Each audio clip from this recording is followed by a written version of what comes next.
Hi, I'm Megan and welcome to my kitchen. In today's What's for Dinner video, I'll be sharing with you what we had this past week. Now, our dinners were a little bit more on the simple side than maybe normal, but I was out of town a few days, and so preparing to go out of town, I wanted a quick and easy dinner. So if you are looking for some weeknight meal ideas that you and your family will love, just keep watching. For dinner the first night, we did a yo-yo night, or you're on your own. That's what yo-yo stands for. Basically, just everybody fends for themselves.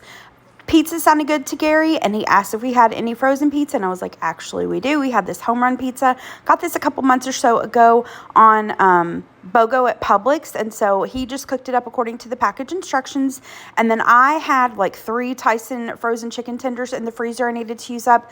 I cooked those up in the air fryer, and then for the side, I just have one of those like little Velveeta shells and cheese cups. Again, just cooked it according to the package instructions, and that was our dinner that night. I forgot to get a picture of Gary's plate, but it was just the cooked cheese pizza. For dinner the next night, I did Copycat Ruby Tuesday's Smokehouse burger sliders. Now, I have shared this a few times before on my channel. So way back when we first got married, Gary actually worked at Ruby Tuesday, and so we went pretty often. And at the time, they had sliders. They took them off the menu several years ago. I think maybe every once in a while they'll bring them back, but they're not exactly the same. And you could get their sliders like in various different ways. And I used to like to get the sliders like they served their Smokehouse burgers. Of course, they took this off the menu, so I've tried to recreate it at home. First up, I'm going to start with a sauce. Now, I'm pretty sure they used to call this the sweet chili sauce. That's what we called it anyway, and they always knew what we were talking about. But I found a Copycat recipe back years ago when they had it, and I took it into Gary's manager, and I was like, is this pretty much the recipe? And she was like, yep, pretty much. So this is like spot on to how the sauce used to be.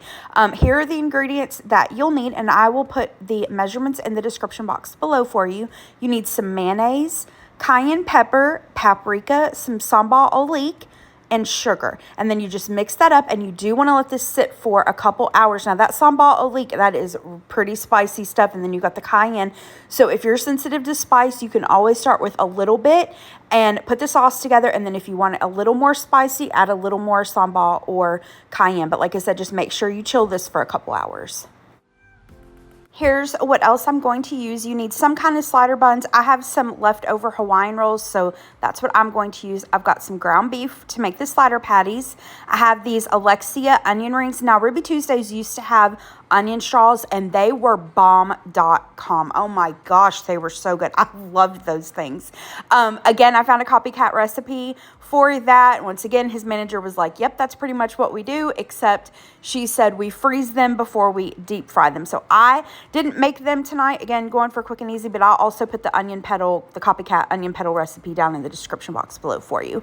And then to season up the slider buns, I'm just using the Steak and Shake seasoning, and then I'm going to add some barbecue sauce. I'm using this Kinder's barbecue sauce. And last but not least, you can use whatever cheese you want, but we're just going with good old American. I wanted to make 6 sliders. That's how many Hawaiian rolls I had. So I just divided that pound of ground hamburger meat up into 6 portions, patted them out, seasoned them up with that seasoning, and I just used the Cuisinart griddler to cook up the patties.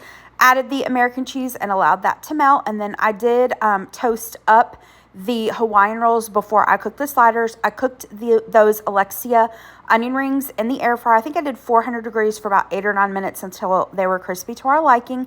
So to assemble the sliders, I just added the sliders to the Hawaiian rolls, added an onion ring on top, drizzled the barbecue sauce, and then we like to kind of dip the sliders in that sweet chili sauce as we eat it. And then we've got those onion rings, some of the sweet chili sauce, like I said, for dipping our sliders in onion rings. And then I had some leftover pasta salad. Gary was pretty hungry this night. He hadn't eaten lunch, and so I just served the leftover pasta salad on his plate for him to finish up. And yeah, that was dinner that night, and these little sliders are so yummy.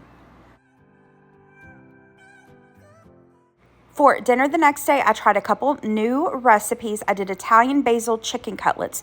These recipes will be linked in the description box below for you. I'm going to start out, though, by making a homemade vinaigrette for a salad. I have this basil infused olive oil. You do not have to use an infused olive oil. I just happened to have these on hand, and they sounded delicious. Now, I didn't have quite enough basil to do the full vinaigrette recipe, so I just added a little plain olive oil to make up the difference. And then for the vinegar, I'm using this peach white balsamic. This basil peach combo, perfection, chef's kiss, so good. But again, you can use any kind of vinegar. You could do white vinegar, red wine, balsamic, white balsamic, champagne vinegar, whatever you want to use. Or you don't even have to use vinegar. You can use lemon juice. The world is your oyster, my friend.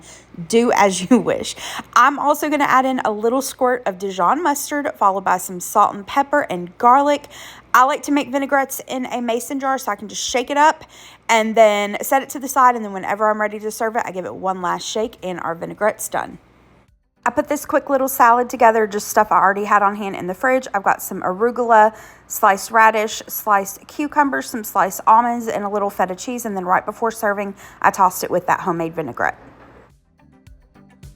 For the other side, we're doing some Parmesan pesto roasted potatoes. You can use whatever potatoes you want. I've got these little petite medley potatoes. I cut them into pieces. If they were tiny, I left them. If they were, kind of medium, I halved them. If they were larger, I quartered them. The recipe didn't say to do this, but I decided to add a little drizzle of olive oil, and then I'm going to add some salt and pepper, followed by pesto. You can use whatever kind of pesto you want. You could do homemade. Pesto has so much flavor. These potatoes were really good. I'm going to give that a toss, and then these are going to go into a preheated oven. It was set at 400 degrees, and I baked these for about 25 minutes or so. Pulled them out of the oven. Now here you see me adding the lemon juice. Don't add it right here. You add them at the end when they're completely done. I just misread the recipe, but we are going to go ahead and add some grated Parmesan cheese at this point. Give it another toss. Put it back into the oven. The recipe said about 5 to 10 minutes. I don't know. Mine took longer than that. So mine cooked for another probably 20 minutes before the potatoes were tender and golden brown. And once they come out of the oven, then that's when you would add the lemon juice to them and give them a final toss. While the potatoes are cooking, we're going to get started on our chicken cutlets. In this container, I've got some flour that I season with a little salt and pepper. The second container, I have an egg that I beat with just a little bit of water. And then here in this third container, I have some panko breadcrumbs that I added some Italian seasoning to. Now, I took the chicken cutlets, seasoned them both sides with salt and pepper, and then I'm going to dip each cutlet into the flour on both sides, then into the egg on both sides, and lastly into the panko breadcrumbs. And I like to take a fork and kind of press the flour and the panko breadcrumbs on so that it gets a nice coating. Now, once these are breaded, these are going to go into a skillet. This had olive oil in it, and it was on medium heat. And I cooked the chicken for maybe about 3 to 4 minutes or so per side until the chicken is at least 165 degrees internal temperature. These cutlets are thin, so it doesn't take very long at all to cook them.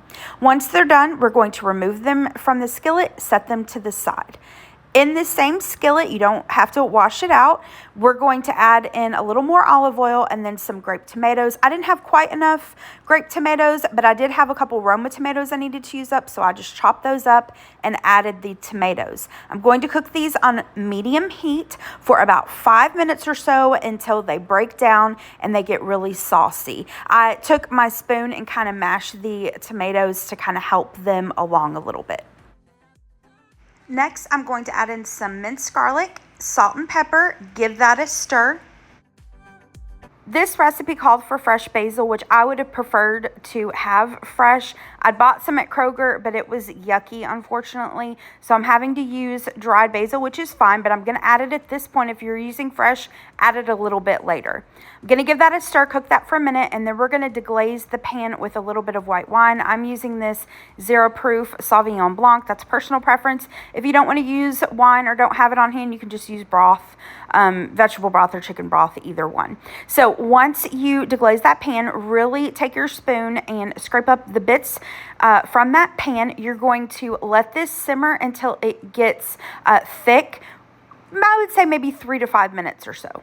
Give this a taste, adjust the seasonings to your taste. Now, at this point, this is where we would have added the fresh basil.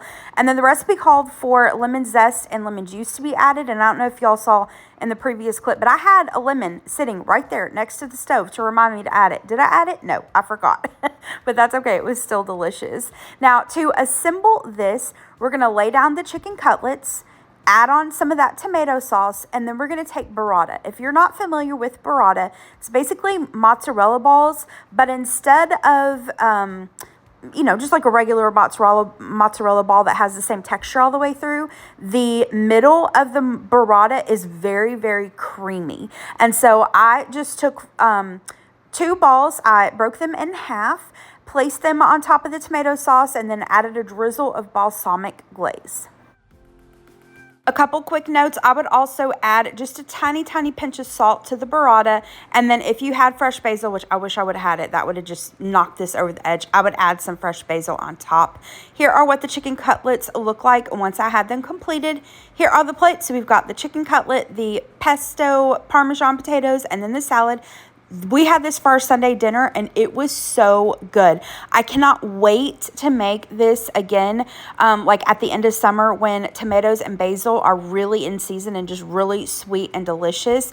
But just as now, this was a yummy, delicious dinner. I really recommend you all give this a try, especially if you like Italian flavors. This is really good. The next day was St. Patrick's Day, and I decided to try another couple new recipes for us. First up, we're going to do a beef and Guinness stew. Again, recipe will be down in the description box below for you. In this Dutch oven, I've got some oil in here. This is on like medium-high heat. I'm going to brown up the beef stew meat. Now, y'all, I really should have done this in batches. The meat steamed more than it got brown. It did not get as brown as I wanted it to, but that's what I get for just trying to rush and be lazy and not do it in batches. So I'm going to season the stew meat up with some salt and pepper. You can also just take a chuck roast and cut it up yourself if you want to do that. We are going to brown the meat on all sides, maybe about 5 to 8 minutes or so. At that point, I'm going to take a few pieces of bacon that I chopped up, add the bacon, and cook that again for about 3 to 5 minutes. Now for the vegetables, I believe the recipe called for like a white onion. I had a purple onion that I needed to use up, so that's what I'm going to use. I just chopped it up. The recipe also called for celery. If you've been with me for a while, you know I hate celery. I've been trying to use it more, but I didn't want to buy it just for this recipe. And yeah, I just wasn't feeling the celery today. But I added in some carrots that I chopped. I'm going to add in some minced garlic, followed by some sprigs of fresh thyme. You can totally use dried if you don't have fresh. We're going to add in a couple of bay leaves. We're going to season this up with a little salt and pepper. Give this a stir. Now, the recipe said to cook this until the vegetables were tender, but 1, that didn't really tell me a time. 2, I was like, we're going to cook this stew for like 2 hours. They'll get tender. So I just cooked the veggies for a couple minutes, added in the tomato paste, gave that a good stir, and then cooked that for about a minute or 2 just to kind of cook that tomato taste out, the canned tomato taste out, rather. Now for the Guinness part of the Guinness beef stew, I'm going to add in a bottle of Guinness beer. There are substitutions for this. You can check the recipe link in the description box below. But as you add that beer, you want to take your spoon and really scrape the bottom of your pot. Next, we're going to add in our broth. The recipe suggested chicken stock. I decided to use beef broth. I'm going to give that a stir. And then you want to add in just a tiny little bit of sugar. It wasn't very much. I think maybe like a teaspoon. Not enough to make it sweet by any means, but just to kind of counterbalance the tomato paste and beer a little bit. So we're going to bring this to a boil and then reduce it to a simmer and simmer it covered for anywhere from 1.5 to 2 hours. Just depends on, your roast, your stew meat, and how long it takes to get tender.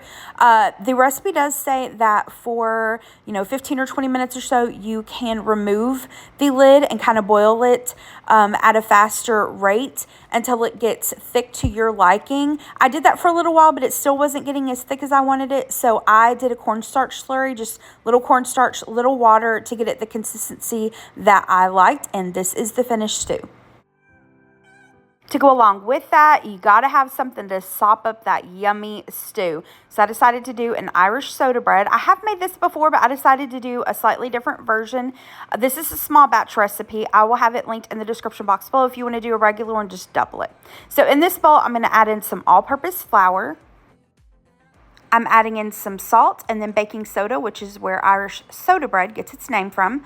I'm going to give that a really good whisk, and then we're going to add in our butter. Now, you want to make sure the butter is really, really cold. I normally cube my butter, but this recipe really strongly suggested shredding it. Yeah, I don't think I would do that in the future. It made a horrible mess. It got my grater all kinds of messy, wasted half the butter, so I would just cut it into cubes the next time, but you do you. We're going to mix in the butter, just like you're making biscuits or scones. Mix it in until the flour resembles crumbs, kind of like pea size. We're going to set that to the side, and then we're going to measure out our buttermilk. If you don't have buttermilk, you can use regular milk. Add a little lemon juice or vinegar and let it sit for a few minutes. I added an egg to the buttermilk, whisked it really well. I'm going to add the wet to my dry ingredients, give it a mix. Now, you don't want to over mix this, so I just kind of lightly mixed it, and then I'm going to add in some shredded Irish cheddar cheese. I found this at Aldi. You can add really whatever kind of cheese you want or skip the cheese altogether. Next, I added in some fresh parsley. I had it on hand. I think fresh chives would be really good in this. I'm going to mix that until it's just combined. Again, don't over mix it. I'm going to turn that out onto a lightly floured counter, and I did flour my hands just a little bit as well. Now, you want to knead this just a couple times and not very long at all. Form the dough into a ball. Then you're going to take a knife and cut a X in the top with a serrated knife, and you do want to go a little deep. I mean, obviously to go all the way through and, cut your dough into quarters, but you do want to go through a little bit. Now, you can totally cook this in a Dutch oven. One, my Dutch oven was already in use with the stew. Two, I was doing a small batch, so I just did a round 9-inch cake pan. I lined it with parchment paper, popped this into the preheated oven at 400 degrees, and you want to bake this for about, I'd say maybe 25 to 30 minutes or so until the dough is golden brown. Once it's golden brown, you're going to transfer it to a wire rack and allow it to cool. This is what it looked like when it was done, and this bread was yummy. If you're intimidated by bread making, especially like with yeast, I would start with an Irish soda bread. You don't have to worry about the yeast, and it is a yummy little quick bread.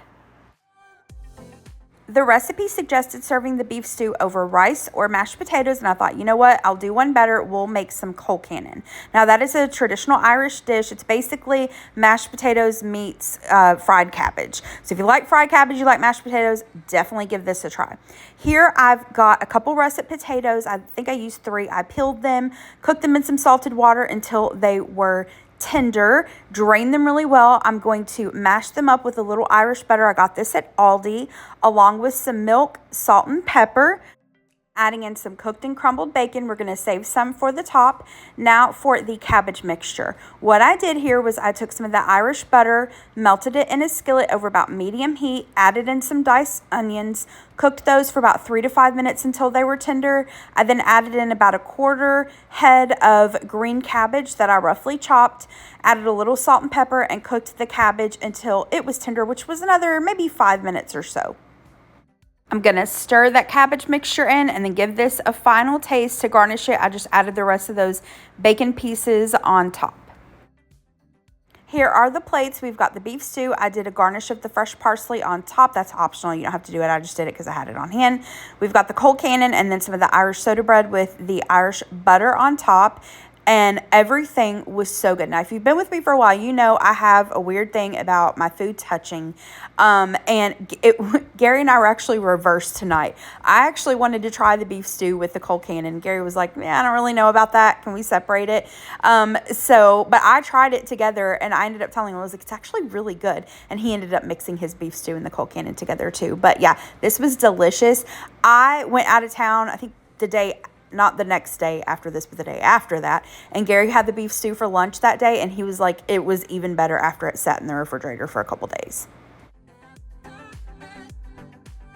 The next day, like I said, I was preparing to go out of town. I wanted something really quick and easy for dinner, and Gary was meeting with a buddy of his. And so I just ended up doing the Trader Joe's Mandarin orange chicken and the fried rice. I've showed it so many times before on my channel. I know y'all know what it looks like.